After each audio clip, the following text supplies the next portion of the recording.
Donc bonjour à tous, donc bienvenue à ce webinaire pour dématérialiser vos factures aux fournisseurs sur SharePoint Online, avec notamment l'outil de Cofax. Donc c'est SpeakGraph qui a l'initiative de ce webinaire, donc en collaboration avec le constructeur de scanner Fujitsu et l'intégrateur de solutions donc Capture et également GED, DS Informatique. Donc nous allons démarrer. Donc tout d'abord, si un slide veut bien passer. Voilà. Donc, tout d'abord, quelques petites présentations. Donc, je m'appelle Kevin Clément, je suis responsable marketing pour SpeakGraph depuis maintenant 11 ans. Donc, je vais donc m'occuper de tout ce qui est introduction et présentation des différentes entreprises. Ensuite, interviendra Guillaume Villeneuve, donc de Fujitsu, et donc qui fera la présentation et démonstration du nouveau scanner tout récemment sorti de Fujitsu, du 7480, qui est un scanner A3 très performant. Enfin, on arrivera donc assez rapidement, après peut-être une dizaine de minutes sur toute cette présentation-là, à Laurent Rouable, donc qui est directeur DS informatique diffusion pour proprement dit, donc du coup la dématérialisation des factures dans SharePoint Online. Et enfin, je conclurai avec les différents bénéfices de la solution et les questions et réponses. Donc si vous avez des questions donc, qui vous viennent en fait au fur et à mesure de ce webinaire, n'hésitez pas en fait à les formuler sur le chat. On les reprendra à la fin pour pouvoir y répondre. Alors on va démarrer tout d'abord en fait avec un petit quiz. Donc, tout simplement pour vous introduire, on va dire, la thématique de la dématérialisation de facturation, je voudrais en fait avoir votre avis sur notamment, on va dire, sur le processus de traitement des factures fournisseurs. En fait, on souhaiterait savoir qui, selon vous, dès l'instant où on part d'un processus manuel que l'on dématérialise, donc selon vous, quelles sont les économies que l'on peut réaliser? Donc sachant que le traitement donc, des factures fournisseurs, ça va être le processus manuel, donc saisie, litige, archivage, manipulation papier, etc. Donc selon vous, quelle est l'économie qui peut être réalisée? Entre 10 à 50%, 30 à 70% ou 50 à 90%. Alors, j'ai les informations en fait en live qui arrivent, donc vous êtes en gros 1 sur 2 à vous positionner sur 30 à 70%, et puis le reste est équivalent pour la première de 10 à 50% ou de 50 à 90%. Donc je vous remercie d'avoir voté, je vais fermer le sondage, et je vais afficher donc la réponse. Voilà, et donc c'est 50 à 90% d'économiser sur tout le processus de facture fournisseur. Donc ce sont des économies qui sont très importantes et qui est surtout en fait en rapport avec le traitement d'une facture, surtout sur le traitement manuel. Donc ce sont des interventions humaines qui sont faites autour de l'intégration, la saisie donc de la facture, l'archivage, le traitement des litiges pour le revenir, toutes les validations donc de workflow, etc. Donc tout ça, sur toutes ces différentes étapes, il y a donc des interventions humaines, donc avec différents opérateurs, différentes personnes comptables, différents valideurs, etc. Et cela amène, donc les études positionnent plutôt, on va dire une moyenne en fait à 15 €, mais voilà, sur certaines entreprises, ça peut être en fait environ de 9 €. Et le fait de passer sur un traitement dématérialisé et complètement automatisé sur le même type d'étape, on va, voilà, sur un cas le plus pessimiste, diviser par 2 cette facture, et comme je disais précédemment, on peut réaliser aussi jusqu'à 90% d'économie dès l'instant où en plus en fait on a des volumes qui sont importants. On va passer en fait à un deuxième quiz pour mettre un petit peu en contradiction aussi ces économies que l'on peut réaliser sur le traitement donc des factures. Donc selon vous, en fait, en France, quel est le pourcentage du coup des factures qui sont traitées manuellement? Alors je vous laisse encore un petit peu le temps de répondre.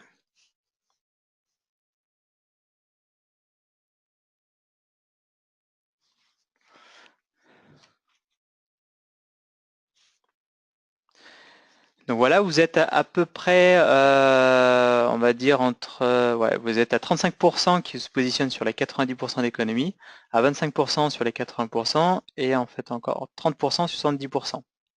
d'économie. Donc la majorité en fait l'emporte pour le coup, puisque là c'est 90% des factures qui restent traitées manuellement. Donc on voit bien la contradiction aujourd'hui et la marge de progression qu'il y a sur la dématérialisation et la digitalisation en fait en général dans les process d'entreprise, puisqu'il y a beaucoup d'économies en fait à la clé qui peuvent être réalisées, et pourtant encore un grand nombre de factures restent traitées manuellement.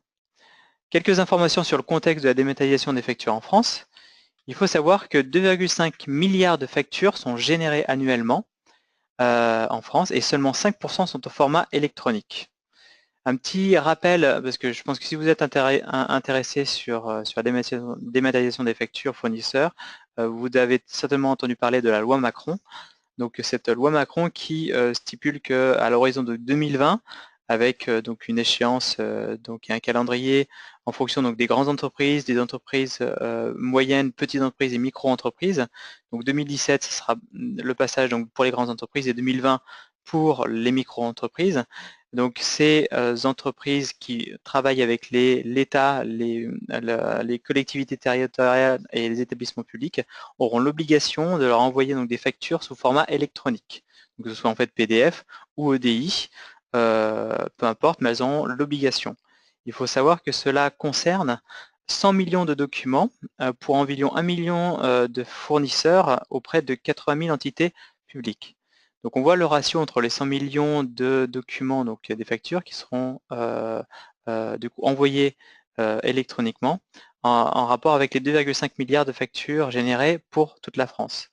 Mais c'est quand même important donc de le souligner parce que c'est quand même 1 million de fournisseurs qui auront l'obligation de passer sur de la facture complètement dématérialisée. Donc on rentre dans un process déjà en fait en émission de facture donc dématérialisée, ce qui veut dire que ces différents fournisseurs derrière vont probablement, s'ils travaillent dans les entreprises on va dire privées, également aussi fournir ces factures-là déjà en fait en format dématérialisé.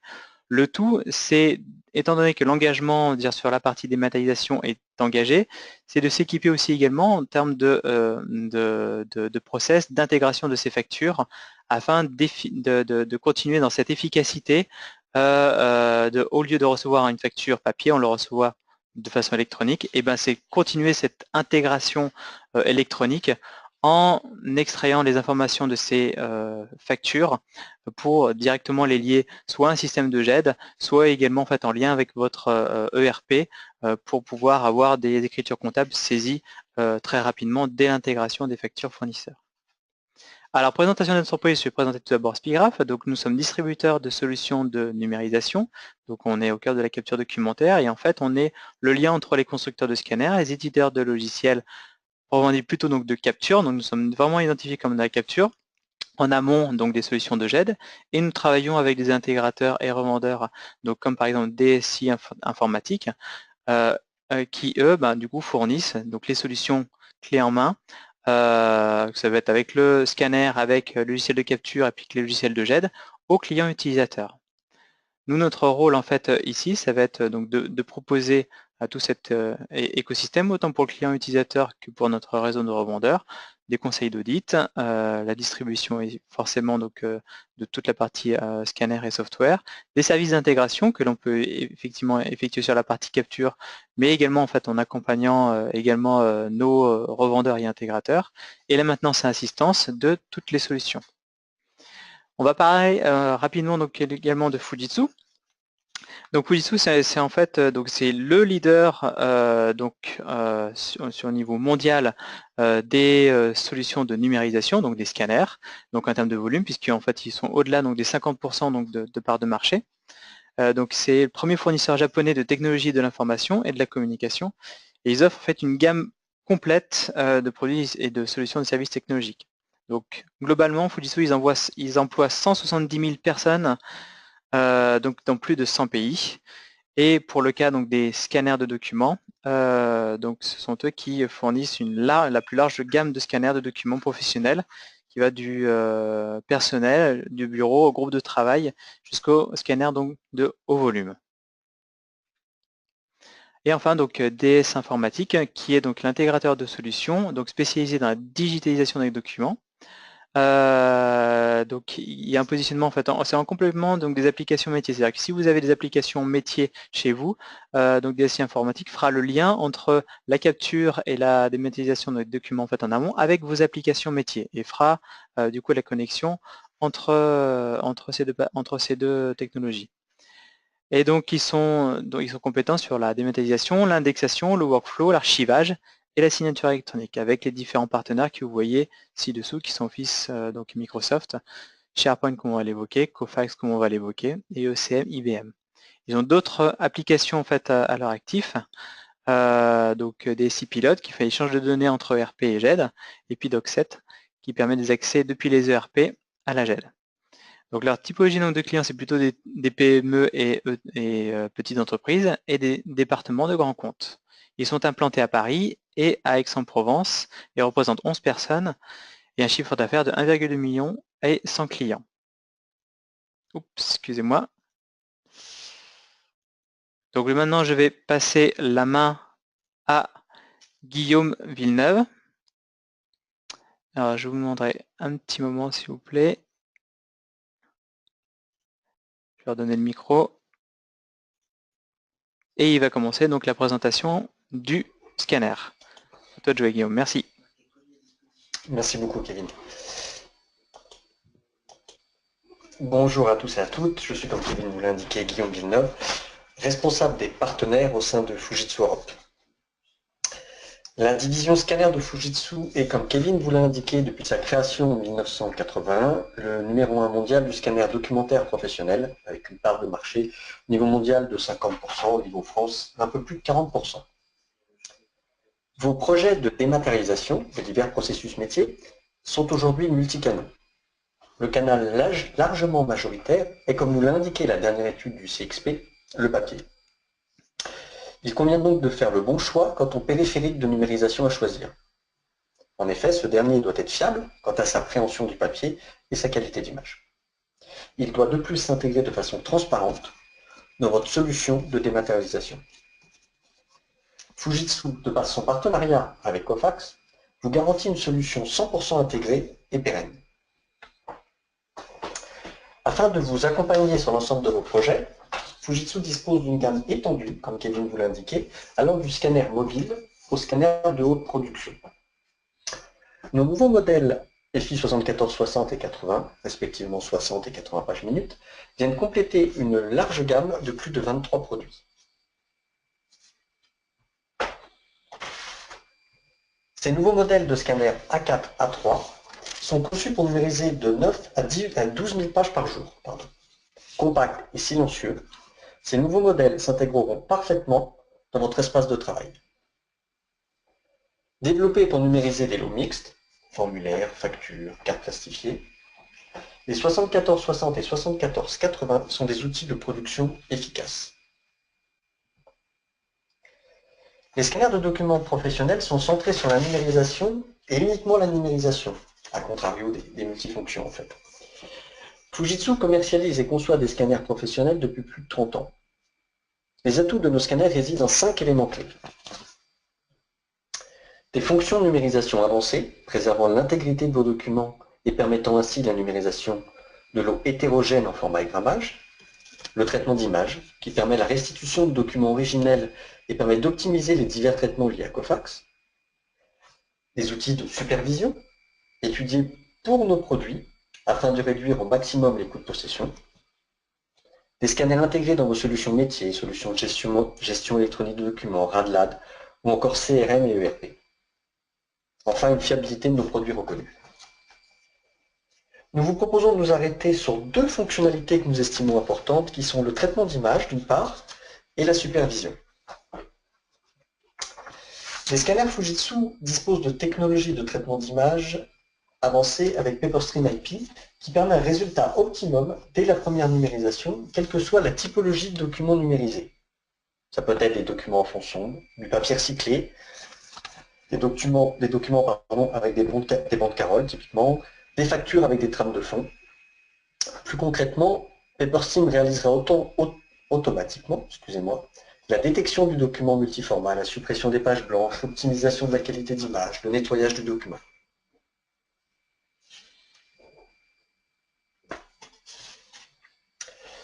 Fujitsu propose, excusez-moi, un clic un peu trop rapide. Fujitsu propose sur l'ensemble de sa gamme une solution de supervision en mode client-serveur.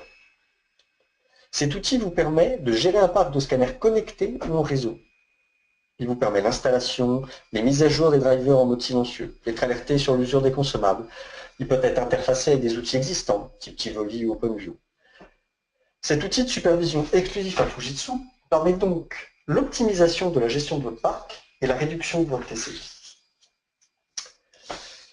Une démonstration valant mieux qu'un long discours, je vous propose de regarder ensemble une vidéo de ces nouveaux modèles de production FI 74 et FI 74 60 et 80. Pardon.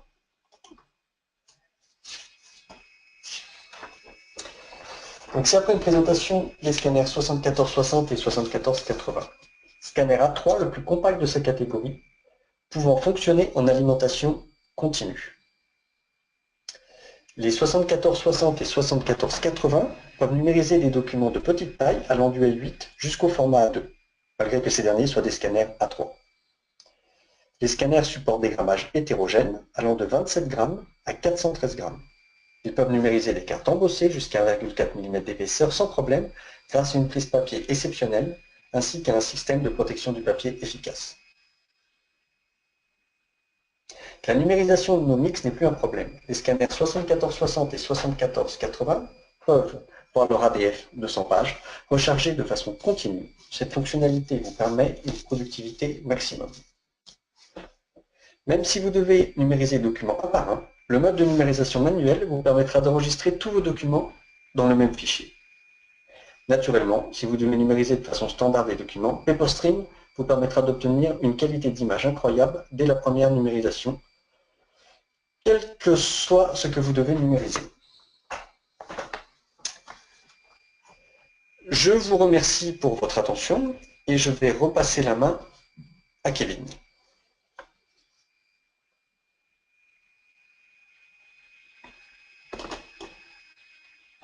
Kevin?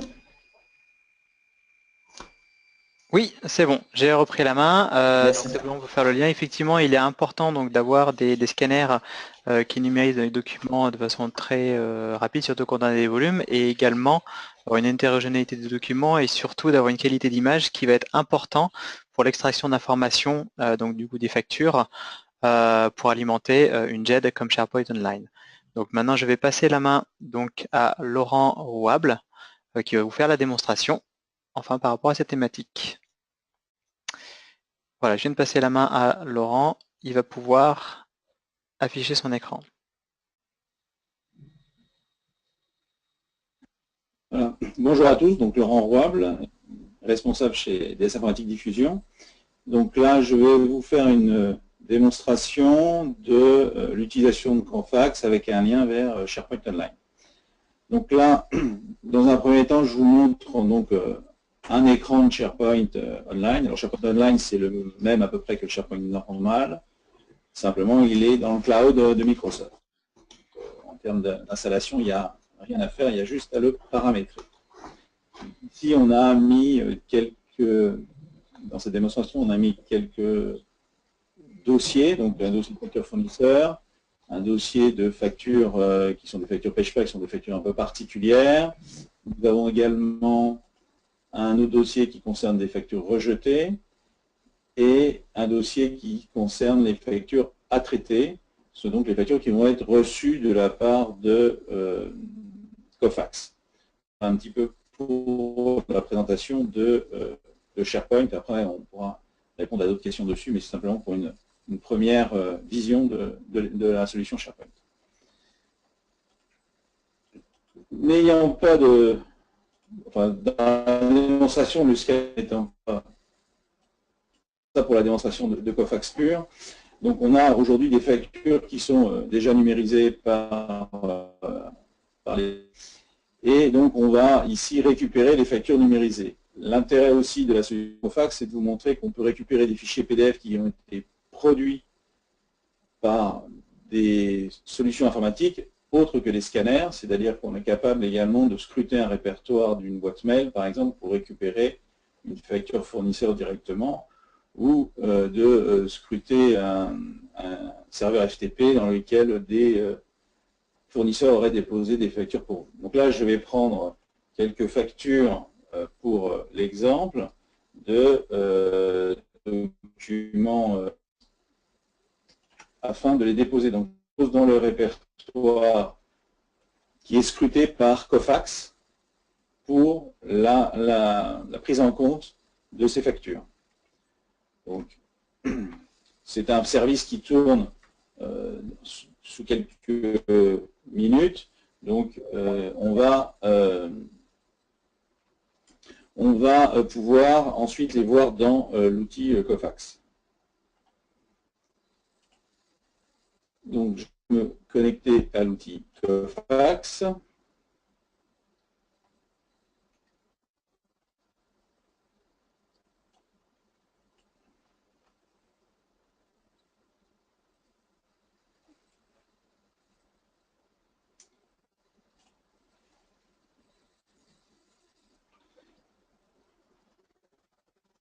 Et donc l'écran va s'afficher. Donc là, j'ai des factures qui sont en train d'attendre d'être traitées, puisque comme ça me permet pour la démonstration de ne pas attendre les factures que je viens juste de déposer dans le répertoire.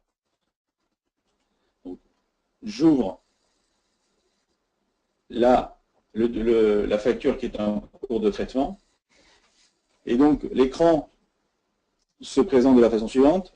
À gauche, vous avez toutes les métadonnées qui ont été reconnues par l'outil Cofax, au centre le document lui-même, et à droite des informations contenant, qui concernent le lot qui est en cours de traitement, et ainsi que des imagettes qui représentent le document dans sa totalité. Les métadonnées qui ont été reconnues ici ne sont pas des métadonnées sous forme de position en valeur absolue sur la page, mais bien liées à des mots-clés qui sont sur la facture, et à une reconnaissance positionnelle relative par rapport à ces mots-clés. Dans l'exemple qui est là, on s'est arrêté sur le numéro de facture de façon à pouvoir faire la démonstration, sinon l'outil ne présente que les factures en erreur. Donc quand je me positionne sur mon index, il se positionne tout de suite là où il a trouvé l'information. Et comme vous pouvez le voir ici, l'information qui a été trouvée, c'est bien la date de la facture, qui a été écrite 31 juillet 2015, alors que dans la métadonnée, elle a été indiquée 31/07/2015. L'objectif étant d'avoir une uniformité de la métadonnée dans les bases de données, qu'elles soient de SharePoint ou qu'elles soient de l'ERP, puisque l'objectif c'est aussi de communiquer ces informations-là à l'ERP comptable. De la même façon, le numéro sirène qui est ici, a été récupéré donc en bas du document, et cette information nous a permis de récupérer le nom du fournisseur qui est Orange en fait. Et donc c'est grâce à cette lecture de base de données qu'on a récupéré Orange, ce n'est pas en lisant Orange sur la facture elle-même, parce que c'est beaucoup plus certain, ce qui nous permet d'avoir des réponses meilleures en termes de correction de métadonnées. De la même façon, nous avons récupéré ici le montant hors taxe de la facture directement sur le document, ainsi que le total TVA, qui est ici, et le total TTC. On sait que c'est juste parce que dans le script qui est là, nous faisons la vérification que la somme du hors taxe lu plus la somme de la TVA lue est bien égale à la somme du TTC qui est lu. Une fois que j'ai vérifié toutes ces informations, j'appuie sur Entrée ici et je valide ma lecture de la facture. Voilà. Entre-temps, les factures que j'avais lues tout à l'heure, que j'avais envoyées tout à l'heure, sont arrivées. Donc on peut refaire l'opération, récupérer la facture. Bah, c'est la même facture, donc c'est pas très malin. Mais c'est pas grave. Je vais en reprendre une autre qui est là. Donc comme vous pouvez le voir ici, les informations qui sont au bon endroit et elles ont été reconnues de la même manière alors que ce n'est pas du tout physiquement au même endroit sur la facture.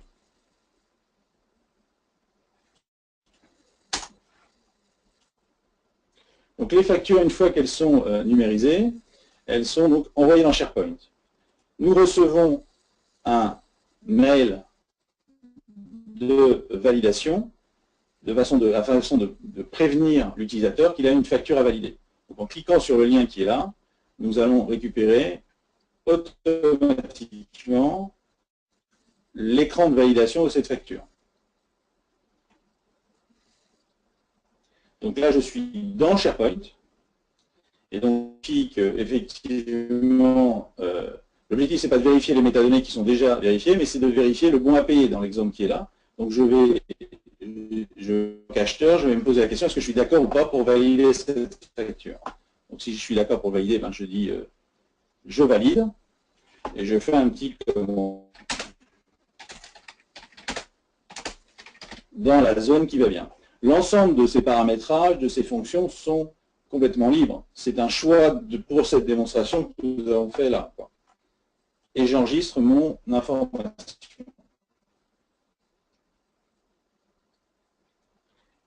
Et je me retrouve dans ma solution SharePoint de validation. Et donc je vais ici, vous avez vu un certain nombre de mails sont arrivés pour dire je suis d'accord pour les traiter. Donc je vais dans ma facture à traiter. Et là j'ai mes factures validées. Je vais là, pareil, je peux cliquer ici pour valider l'information. Donc on peut avoir autant de corbeilles que l'on veut, d'envoyer ces noms à des personnes différentes en fonction du fournisseur, en fonction d'un montant. C'est un process dans SharePoint qui, en fonction du montant, va demander 1, 2 ou 3 validations. Et de la même façon, on va pouvoir dire, ben, ce type de factures sont validées par tel type d'acheteur et tel autre, donc on ne va pas tous avoir évidemment accès à la totalité de l'information. Donc là, je peux le mettre, par exemple, c'est là, je ne veux pas la racheter, il manque un avoir. Et du coup, ça va se retrouver dans ma facture rejetée. Et ensuite, le workflow peut continuer éventuellement. Donc là, si pour pouvoir indiquer à la personne, mais il y a une facture à rejeter, elle a été rejetée, qu'est-ce qu'on en fait, quoi. Voilà. Ça, c'est la facture qu'on a vue tout à l'heure que je viens de rejeter. Voilà un petit peu le principe de fonctionnement de l'ensemble de la solution. Vous avez d'un côté donc la partie numérisation qui est faite par le scanner. Ensuite, vous avez la partie validation donc des champs de la facture. Donc l'objectif, c'est bien de valider les champs de la facture. Donc c'est bien une validation technique, ce que j'appelle une validation technique de l'information, où on va avoir les champs à valider. Donc si effectivement le numéro de facture n'était pas au bon endroit, je vais pouvoir ici changer son information et mettre une autre information à cet endroit-là. Et de la même façon, si l'information n'est pas juste, ce qui est le cas là, je vais pouvoir, en cliquant sur le bouton qui est là, dire au système, eh bien, la prochaine fois, plutôt que de me trouver le numéro de facture à cet endroit-là qui n'est pas correct, va me le trouver au bon endroit qui est... Et lorsque le système aura lu 3 ou 4 factures ou même avec les mêmes informations, ben la prochaine fois, il ne fera plus l'erreur, il ira tout de suite au bon endroit chercher la facture, chercher la métadonnée, pardon. Donc c'est un système assez complet, et une fois que c'est validé comme ça, la facture donc, est transmise d'une part à SharePoint, avec les informations qui vont bien de SharePoint, mais on peut également transmettre l'information à l'ERP comptable, avec le lien de la facture dans SharePoint. Donc de ce fait-là, lorsqu'on est donc dans la comptabilité, on va avoir toutes les informations qui ont été reconnues par Cofax qui seront dans la pré-saisie de l'outil comptable, sous forme de brouillon, quoi. Et vous aurez également un lien, donc dans un champ, en fonction des ERP qui peut être différent évidemment, vers la facture, de façon à ce que dans votre application comptable, vous n'ayez pas besoin non plus d'avoir le papier à votre disposition. Et donc le papier, comment on fait? Généralement, ce qu'on fait, c'est que le document, une fois qu'il est numérisé par le service courrier, par exemple, le service comptable, au lieu d'être classé dans le dossier du fournisseur, il est simplement mis dans un carton en vue de stockage. Si un jour, en cas de contentieux, on avait besoin du document papier originel, puisqu'aujourd'hui, la législation est assez floue de ce côté-là. Voilà un petit peu l'ensemble du process que l'on peut voir et réaliser. Évidemment, on peut également imaginer tout un tas d'autres process avec l'ensemble de ces outils.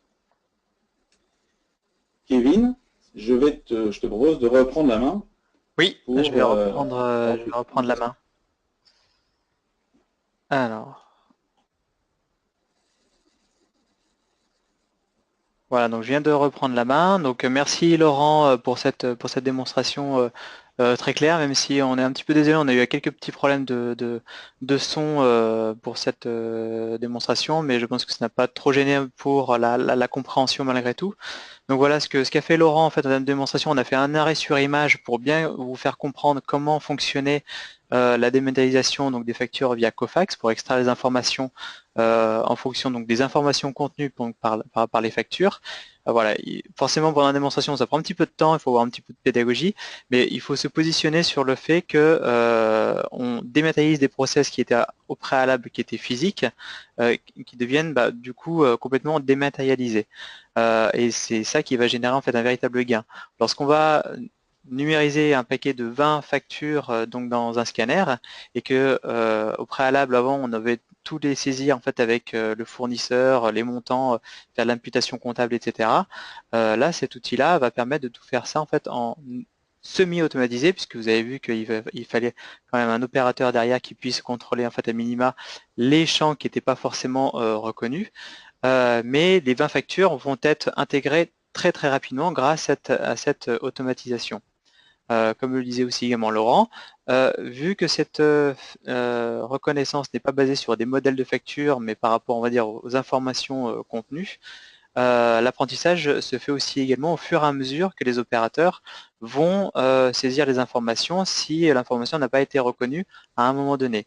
Ce qui fait qu'à chaque nouveau modèle, à chaque nouvelle facture d'un nouveau fournisseur qui va rentrer dans votre entreprise, il n'y aura pas de besoin de faire de nouveaux préparamétrages, etc. Ça va être quelque chose de très fluide.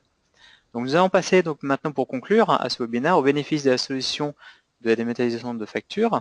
Mais au préalable, je souhaitais vous lancer en fait un dernier sondage. Ce sera le dernier sondage, je ne vous embête plus en fait après avec cela. Donc c'est tout simplement pour savoir si vous avez un projet de GED ou de dématérialisation à venir. Donc voilà, je vous laisse le temps de répondre.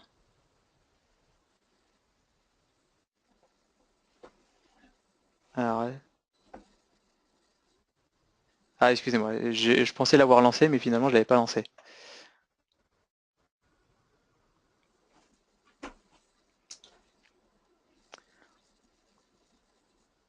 Donc le sondage est lancé. Donc est-ce que vous avez un projet de GED ou de dématérialisation? Alors au sens global du terme, hein, ça peut être dématérialisation de factures, mais dématérialisation aussi également de différents autres documents que vous avez en entreprise. Je vous laisse encore 3 petites secondes et puis je vais fermer le sondage. Très bien, je vous remercie aux participants qui ont répondu. Et on va passer à la conclusion de ce webinaire. Voilà, sachez que sur la partie dématérialisation donc de Cofax, donc cela fonctionne. Alors aujourd'hui la thématique c'est vraiment les factures, mais si vous êtes amené en fait à dématérialiser vos factures, sachez que cet outil de capture de Cofax permet aussi également de dématérialiser tout type de documents en fait en entreprise, que ce soit des documents structurés comme des formulaires où là l'information est toujours en fait au même endroit. Semi-structuré pour les factures comme on vient de voir ou des différentes commandes où l'information est toujours la même mais positionnée un petit peu différemment en fait en fonction du fournisseur, ou même sur des documents qui sont complètement non structurés, on va avoir la même démarche de recherche, on va dire d'information dans ce document pour extraire la donnée que l'on recherche. Prenons par exemple, je ne sais pas si on doit procéder à une lettre donc de réclamation. Si donc l'adhérent par rapport à cette réclamation met son numéro d'adhérent, il suffira juste en fait d'aller chercher adhérent et puis la chaîne de caractères qui se trouve en fait à côté d'adhérent pour pouvoir faire le lien avec cette réclamation. Et là, ça peut se faire sur un courrier que l'adhérent en fait aurait tapé à partir d'une page vierge. Voilà, donc là c'est les classifications par forme, comme je disais sur les formulaires, classification par contenu et différentes règles d'extraction générique et d'apprentissage. Toujours pour réinsister sur le fait qu'il est important au jour d'aujourd'hui de passer sur de la digitalisation en fait en général pour les entreprises, notamment sur les documents, c'est que 90% des informations d'une entreprise sont présentes sur les documents. Non seulement ça, mais c'est que 60% également du temps des employés qui est consacré à travailler est fait sur ces fameux documents. Donc on voit le gain de productivité que l'on peut en fait avoir à passer donc du papier au dématérialisé. Et enfin, comme on le voit, l'objectif c'est que si en fait on a des documents qui sont archivés et gérés dans la jet de SharePoint, c'est qu'on peut les retrouver très facilement. Car aujourd'hui, en fait, 1 heure par jour, c'est le temps moyen qui est consacré par un employé à rechercher ces documents. Voilà, sous-entendu évidemment papier. Donc on a dématérialisé en quelques clics et en quelques du fait que les documents soient indexés, en les recherchant donc directement donc dans SharePoint, on peut retrouver en fonction de l'information contenue donc dans les documents. Donc cela est fait donc très facilement. Donc voilà, en synthétisant donc ces différents avantages, donc on réduit les différentes tâches manuelles. La gain de place dans les bureaux, donc si on va devoir conserver quand même les factures au niveau papier dans des entrepôts de stockage, toujours est-il qu'on va pouvoir en fait complètement enlever nos armoires de rangement donc dans les différents bureaux puisqu'on pourra toujours les retrouver de façon numérique. Un accès instantané à l'information, comme je le disais en fait précédemment. L'accélération donc des process en général donc de l'entreprise. Si on voit que 90% donc des informations sont stockées dans les documents et qu'on dématérialise tous ces documents, forcément on engendrera donc une accélération donc des process.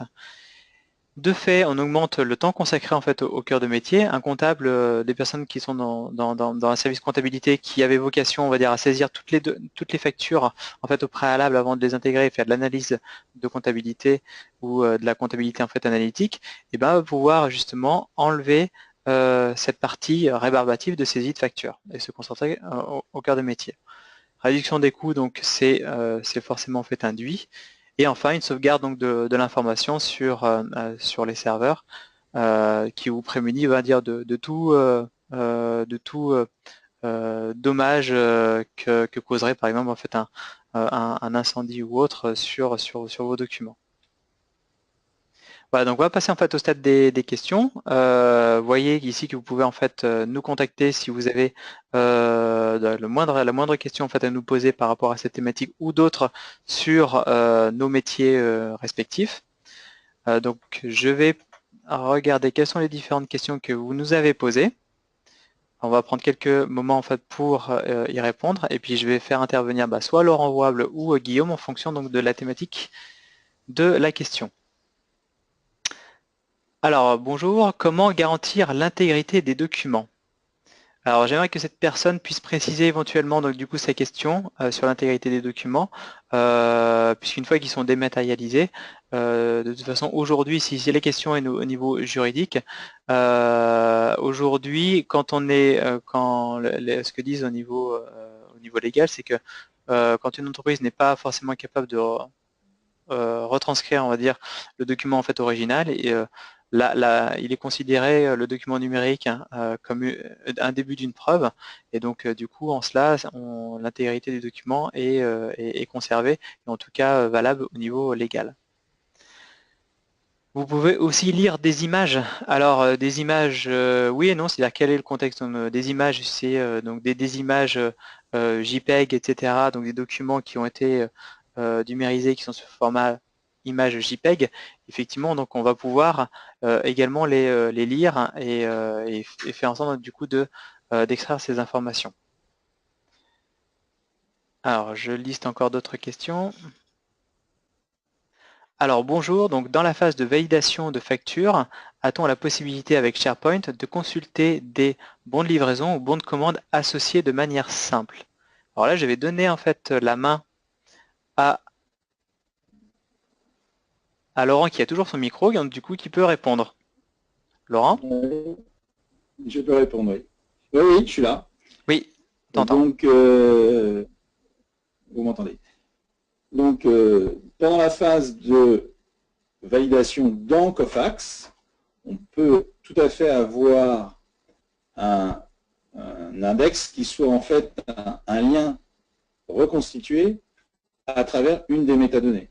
Donc, si dans la facture, par exemple, j'ai l'information du numéro de commande d'origine, avec ce numéro de commande d'origine, je vais pouvoir récupérer, donc construire un lien URL correspondant au bon de livraison ou à d'autres informations, ne serait-ce que la commande de base. Et dans ce cas-là, en cliquant sur ce lien dans l'écran Cofax, je vais afficher le document qui serait stocké dans SharePoint. Et de la même manière, en étant dans SharePoint, je vais pouvoir avoir des liens vers les documents qui sont liés à la même commande d'origine en fait. On peut les mettre sous forme de dossier d'ailleurs, on peut créer un petit dossier à chaque fois, ou des champs multivalués qui contiennent des différentes informations. En fait, il y a plusieurs façons pour réaliser ce besoin. Après, il faut aller plus loin dans l'analyse pour savoir quelle serait la meilleure information, la meilleure façon de faire. D'accord, merci Laurent. Donc une autre question, si notre système comptable ne prend en compte que les 8 derniers caractères de facture? Bon, sur cette question, c'est que simplement votre système, s'il est limité en termes de caractères de facture, de fait que l'on passe par de l'extraction donc d'informations, si il y a un numéro de facture qui dépasse les 8, ou en fait on a en process manuel, de toute façon la problématique se posera toujours sur votre système, peu importe si on est en process manuel ou dématérialisé. Autre question, donc comment gérer la confidentialité des factures entre différents services gestionnaires? Là, je vais encore donner la main en fait à Laurent pour cette question. En fait, c'est simplement, il y a des login passwords. Bon, je ne suis pas rentré dans le détail de SharePoint, mais effectivement, chaque utilisateur a un login password et il n'a accès qu'aux informations auxquelles il a le droit. Donc ensuite, il faut définir quels sont les critères d'attribution des droits sur tel ou tel document, ou tel dossier, ou telle action. Donc il n'y a aucun problème pour le faire. Il faut simplement réfléchir à la meilleure façon de le faire. Et cette information peut d'ailleurs être peut être générée par Cofax en démarrant le workflow de validation dont je parlais tout à l'heure, en disant, ben voilà, si la facture, c'est une facture Microsoft, eh ben, c'est pour l'acheteur informatique. Si c'est une facture pour acheter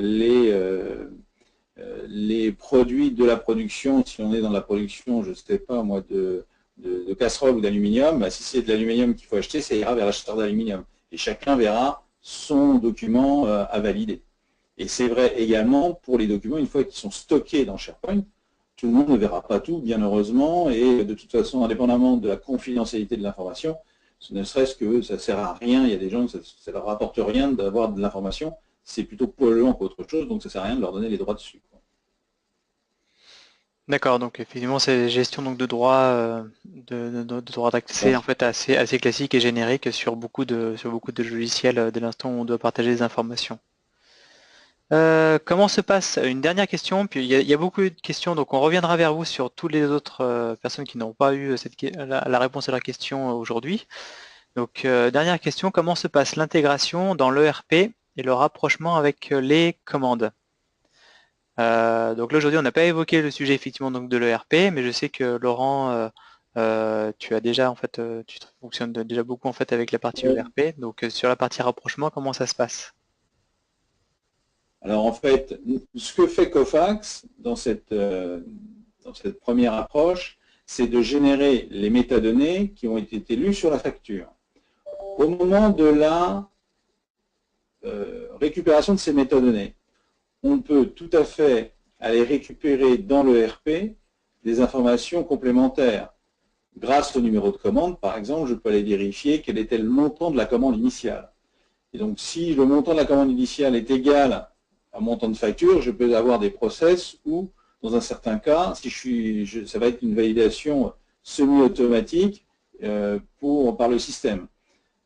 Où on va également pouvoir choisir éventuellement un compte comptable pour affecter l'information au niveau de Cofax. Mais attention, il ne faut pas non plus aller trop loin, puisque Cofax n'est pas un outil de rapprochement.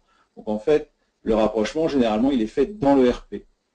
Donc après, il y a d'autres outils qui existent externes pour faire du rapprochement directement, mais c'est des outils complémentaires à Cofax pour le faire. Et c'est des outils souvent assez chers, parce que c'est assez complexe quelquefois de rapprocher une facture d'une commande, ne serait-ce que par exemple, sur ce cas-là, qui est de dire j'ai commandé 3 articles et j'ai une facture qui me fait un article avec un bundle de 3. Donc il va falloir trouver des règles assez intelligentes pour pouvoir faire ce type de rapprochement en automatique.